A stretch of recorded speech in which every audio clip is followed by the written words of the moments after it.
Neuroplasticity refers to the brain's ability to change and adapt throughout a person's lifetime. Here are some facts about neuroplasticity. Lifelong learning. Neuroplasticity allows for continuous learning and adaptation, even in adulthood. The brain can create new neural connections and reorganize existing ones in response to new experiences and information. Structural changes.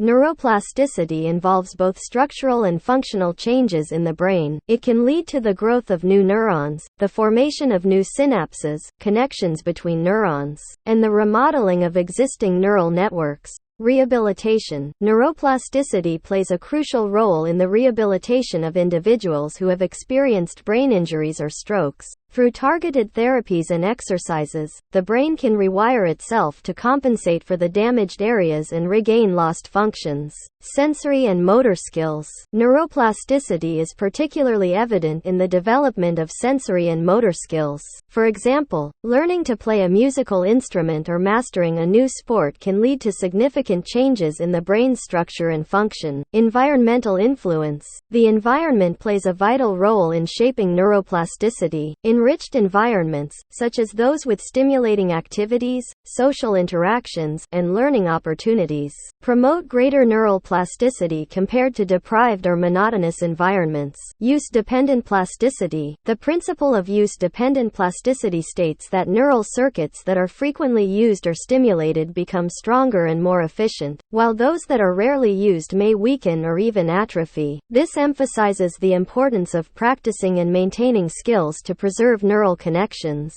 Brain training. Various forms of brain training exercises and cognitive interventions have been developed to harness neuroplasticity. These interventions aim to improve cognitive functions such as memory, attention, and problem-solving skills by stimulating specific brain areas and neural pathways. Age-related changes. Although neuroplasticity tends to decline with age, the brain remains capable of adapting and learning throughout life. While the rate of plasticity may be reduced in older adults, studies have shown that targeted interventions and learning experiences can still induce meaningful changes in the aging brain. Emotional and behavioral changes. Neuroplasticity is involved in emotional and behavioral changes. It can influence the brain's response to emotional stimuli and help in the development of adaptive coping mechanisms for emotional regulation. Neural rewiring. Neuroplasticity allows the brain to rewire itself following injuries, such as the loss of a limb. This phenomenon, known as cortical remapping, enables the brain to repurpose the areas previously responsible for the lost function to support other functions or assist in prosthetic limb control. These facts illustrate the remarkable capacity of the brain to adapt and change, offering hope for rehabilitation, skill development, and improved overall brain health throughout life.